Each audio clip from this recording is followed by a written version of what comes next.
नमस्कार। इन खबर में आपका स्वागत है। भारत और चीन के बीच सीमा पर तनाव बरकरार है। चीन मास्को में सहमत हो गया कि शांतिपूर्ण तरीके से हल निकाला जाएगा, लेकिन लगातार वो अपनी तैनाती बढ़ा रहा है।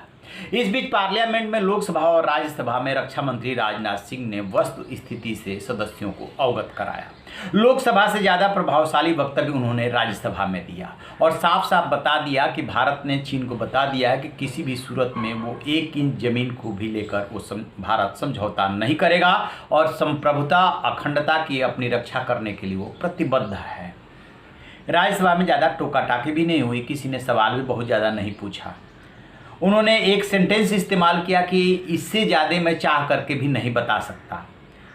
तो राज्यसभा में अनुभवी लोग होते हैं, उनको बात समझ में आ रही है कि बहुत ही संवेदनशील मुद्दा है। उन्होंने चुशुल का जिक्र किया, उन्होंने गोगरा का जिक्र किया, उन्होंने पेंगोंग लेक के उत्तरी और साउथ छोर का जिक्र किया, वो सारे पॉइंट गलवान का जिक्र किया, उस सारे पॉइंट का जिक्र कर रहे हैं जो हाल के दिनों में चर्चे में आए हैं। लेकिन देप्सांग का जिक्र उन्होंने कहीं पे भी नहीं किया। देप्सांग और डीबीओ सेक्टर वो है जो भारत और चीन दोनों के लिए ही बहुत ज़्यादा महत्वपूर्ण है। चीन ने पिछले 4 महीने से देप्सांग की जो पीपी है, पेट्रोलिंग पॉइंट है, 10, 11, 11A, 12 और 13, वहाँ पे भारतीय सैनिकों की गश्त रोक रखी है, यानी भारतीय सैनिकों को उधर नहीं जाने दिया जा रहा है। उसने अपने 12,000 सैनिकों को वहाँ पे तैनात कर दिया है। वाई पॉइंट है जो बहुत ही सेंसिटिव है वहाँ पे, और भारत ने भी अपने 6,000 सैनिक वहाँ पे तैनात कर रखे हैं। सबसे बड़ा सवाल ये उठ रहा है कि आखिरकार देप्सांग को लेकर के सरकार क्यों चिंतित नहीं है, उसका जिक्र क्यों नहीं कर रही है और बाकी सारे पॉइंट्स का जिक्र कर रही है। राजनाथ सिंह ने जो भी लोकसभा और राज्यसभा में बताया उसमें ऐसा उन्होंने कुछ भी छुपाने की कोशिश नहीं किया है। उन्होंने साफ साफ बताया कि कैसे मई महीने से चीन ने ये सब शुरू किया, एलएसी और अपने अंदरूनी क्षेत्रों में कैसे सेना की तैनाती की, कब कब उसने एलएसी की वस्तु स्थिति यथास्थिति बदलने की कोशिश की और भारतीय सैनिकों ने रोका तो गलवान का संघर्ष हुआ। ठीक ऐसे ही साउथ छोर पे पेंगोंग के जब उसने कब्जा करने की कोशिश की तब भारतीय सैनिकों ने अपना शौर्य दिखाया।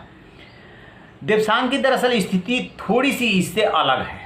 देप्सांग को लेकर के पहले भी भारत और चीन में टकराव होता रहा है। 2013 में अंतिम टकराव हुआ था जब चीन 19 किलोमीटर अंदर रॉकी नाला तक आ गया था। तब मनमोहन सिंह प्रधानमंत्री हुआ करते थे। 21 दिन तक कूटनीतिक वार्ता चली थी, तब जाके चीन पीछे हटा था।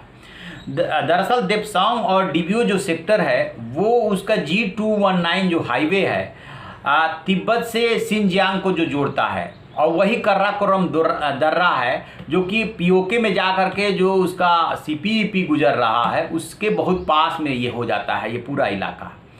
तो चीन को ये डर है कि भारत जहाँ पे है वहाँ से भी वो वार करके उसको काट सकता है, चीन को काट सकता है। लिहाजा चीन किसी तरीके से इस इलाके को कब्जाना चाहता है। तो यही ताजुब की बात है कि रक्षा मंत्री ने देप्सांग का जिक्र क्यों नहीं किया। क्या इस वजह से नहीं किया कि ऐसी परिस्थितियां पहले भी पैदा होती रही है देप्सांग को लेकर के, और पेट्रोलिंग पॉइंट जो 10 से लेकर के 13 तक है उसको लेकर के इस वजह से नहीं किया। यह बहुत ही सेंसिटिव मैटर है। बहुत सेंसिटिव मैटर है तो गलवान भी है और गोगरा भी है, पेंगोंग भी है, लेकिन इसका जिक्र होना चाहिए। एक्सपर्ट्स जो मान रहे हैं वो मान रहे हैं कि सबसे ज़्यादा महत्वपूर्ण यदि कोई पॉइंट है तो देप्सांग है। बाकी सबका तो मान लीजिए कि वो पेंगोंग लेक के 4 से लेके 8 तक जमा हुआ है, उससे निपटा जा सकता है। क्योंकि पहले क्या था कि हम नीचे थे, लेकिन जो लेक का फिंगर था 3, उससे आगे अब हम 4 पे बढ़ करके 4 की तरफ बढ़ करके और हाइट पे जो है भारतीय सेना पहुंच गई है।